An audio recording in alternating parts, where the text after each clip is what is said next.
আমাৰ ঘৰত এনেকুৱা পৰিস্থিতি হৈ থকা তাৰপিছত মাষ্টৰ মাষ্টৰণী গাফিলতিৰ কাৰণে এইটো প্ৰধানকৈ হেৰি হৈছে মাষ্টৰ মাষ্টৰণীৰ যদি চোৱা চিন্তা কৰিলে হয় আমাৰ এইখিনি নহ'ল হয় তাৰপিছত এতিয়াও তাৰমানে এই 3জন ল'ৰা ধুনীয়াকৈ তাৰমানে পুখুৰী পাৰে হেৰি ৰাস্তাই ঘাটে ঘূৰিয়ে ফুৰি আছে আৰু মাক দেউতাকে বোলে একদম নাচন বাগন মাৰি আমাৰ ল'ৰা ছোৱালী একো দায় নাই বুলি কৈ ফুৰিছে এইবিলাক আমি শুনিব পাই পেলাই আমি বহুত হেৰিত ভুগি আছোঁ আৰু তেওঁলোকে তাৰমানে যিটো হেৰি কৰি আছে আমাৰহে দায় এনেকুৱা এটা মানে গোটেই হেৰি কৰি আছে এতিয়া তাৰ বাবে তেওঁলোকক প্ৰশাসনে উচিত শাস্তি দিয়াটো মই বিচাৰোঁ হয় আজি এমাহ হ'ল এমাহৰ ভিতৰত আজিলৈকে মই যিকেইজন দোষী আছিল দোষীকেইজনে তেওঁলোকে আনন্দমতে নাচ বুলি কৰি ঘূৰি ফুৰাই দেখা পাইছোঁ আৰু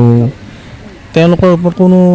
প্ৰশাসনে হওক বা কোনো ফালৰ পৰা কিন্তু একো হেৰি দেখা নাপালোঁ কিন্তু ৰাইজৰ ফালৰ পৰা বিপুল দাবী আছিল তেওঁলোক অপৰাধী আৰু অপৰাধী হিচাপে অপৰাধী শাস্তি পাব লাগিছিল তাৰ কিন্তু তেওঁলোকে কোনো শাস্তি নাপালে আৰু এতিয়ালৈ পোৱা দেখা নাই আৰু মোৰ ফালৰ পৰা পাব লাগে আৰু চৰকাৰৰ ফালৰ পৰাও মই কৈছোঁ যে ইমান ডাঙৰ ঘটনা যে কোনোদিন মানুহে দেখি পোৱা নাছিল শুনি পোৱা নাছিল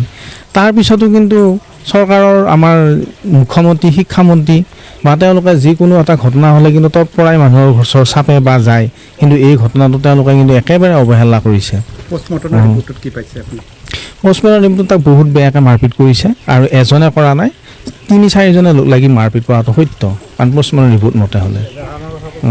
আৰু মই এখন মোৰ ফালৰ পৰা এজাহাৰ দিছিলোঁ সেই এজাহাৰখন দিয়াৰ পিছতো কিন্তু তেওঁলোকৰ সেই এজাহাৰখনৰ কোনো সন্মান মই নাপালোঁ আৰু মোৰ মনে কয় হৃদয় বিধায়ক এই হত্যাকাণ্ডৰ পিছত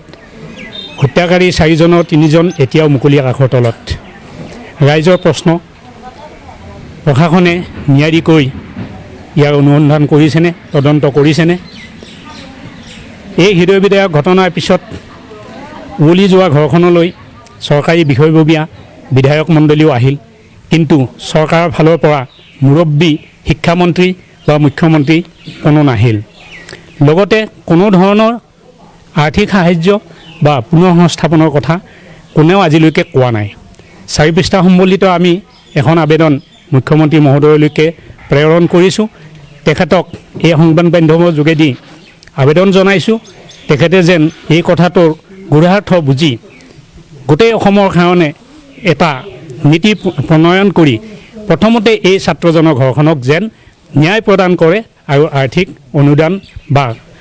কোনো ধৰণৰ এটা অৱলম্বন প্ৰদান কৰে মৰণোত্তৰ পৰীক্ষাৰ ৰিপৰ্টটো আমি পঢ়ি আমাৰ বোধেৰে যিখিনি বুজি পাইছোঁ সেয়া এজন ল'ৰাই প্ৰহাৰ কৰাত হোৱা মৃত্যু নহয় কিয়নো অকল এজন ল'ৰাৰ প্ৰহাৰক প্ৰতিহত কৰিব পৰাকৈ প্ৰয়াত ভৱেশ ডেকাৰ যথেষ্ট শৰীৰত শক্তি আছিলে আৰু 2-3টাকৈ আঙুলি ভঙা আৰু ৰাজহাড়ৰ 2 নম্বৰৰ পৰা 4 নম্বৰৰ ভিতৰত 6 নম্বৰৰ ভিতৰত আঙুঠিকেইটা যথেষ্ট পৰিমাণে আঘাতপ্ৰাপ্ত হোৱা বা শ্বাস প্ৰশ্বাস বন্ধ হৈ যোৱাকৈ তেওঁক মৰা হৈছিলে গতিকে ইয়াত বুজা যায় যে 2খন হাততকৈ বেছি হাতে এই প্ৰহাৰত অংশগ্ৰহণ কৰিছিলে সেয়ে CID অনুসন্ধানৰ জৰিয়তে এই হত্যাকাৰীকেইজনৰ প্ৰকৃত তথ্য উদ্ঘাটন কৰিব লাগে বাকী থকা 3জনৰ পিছত অসম চৰকাৰে CID লগাব লাগে কাৰণ সাক্ষীখিনিও তেনে মাইনৰ আছিল সেয়ে সাক্ষীখিনিক সোধা পোছা কৰিলে কথাৰ লৰচৰ হয় CIDৰ জৰিয়তে এই কথাটো অনুসন্ধান হ'ব লাগে আৰু হত্যাকাৰীকেইজনক গোটেই 4জনকে সমানে দোষাৰোপ কৰিব পাৰি আৰু দোষী সাব্যস্ত কৰিব লাগে চাওক যিগৰাকী পদুমপুখুৰী উচ্চ মাধ্যমিক বিদ্যালয়ৰ যিগৰাকী ছাত্ৰ ভৱেশ ডেকাৰ আজি এমাহ হৈ গ'লে হত্যাকাণ্ড হোৱাৰ তাৰপিছতো তেওঁক যিসকলে অভিযুক্ত কৰা হৈছিল সেই দিনাই 4জন আছিল তাৰে এজন এতিয়া তেওঁ কাৰাগাৰত আছে বাকী 3জন মুকলি আকাশৰ তলত আছে আচলতে যিটো সমগ্ৰ প্ৰক্ৰিয়াটো যিটো আইনৰ যিটো প্ৰক্ৰিয়া বা যিটো তেওঁলোকৰ আৰক্ষী প্ৰশাসনৰ যিটো প্ৰক্ৰিয়াটো আমি দেখিবলৈ পাইছোঁ খুব লেহেমীয়া হৈছে আৰু এনেকুৱা লাগিছে যেন কোনোবা দোষী ইয়াৰ পৰা সাৰি যাব আচলতে যিগৰাকী দুৰ্ভগীয়া ছাত্ৰ এই ছাত্ৰগৰাকীয়ে তেখেতৰ এই মৃত্যুৰ যি ঘটনাত যিসকল জড়িত আছে তেওঁলোকে উচিত শাস্তি পাবই লাগিব আৰু যি আৰক্ষী প্ৰশাসন আছে বা যি জিলা প্ৰশাসন আছে তেওঁলোকে কিন্তু এই ঘটনাটো খুব সেই 2 বা 3 দিন তেওঁলোকে খুব কটকটীয়াভাৱে বা তেওঁলোকে খুব খৰতকীয়াভাৱে এই কামখিনি কৰিছিল, কিন্তু তাৰ পৰৱৰ্তী পৰ্যায়ত এই কামবিলাক লেহেমীয়া হোৱা আমি দেখিবলৈ পাইছোঁ। তাৰ লগতে চৰকাৰখনৰ কিন্তু এই বিষয়টো কিন্তু মূৰপোলকা দি আমি দেখিবলৈ পাইছোঁ। শিক্ষামন্ত্ৰীগৰাকীয়ে এই বিষয়টোৰ ওপৰত কোনো ধৰণৰ তেখেতে মত পোষণ কৰা নাই বা তেওঁ মত প্ৰদান কৰা নাই। আৰু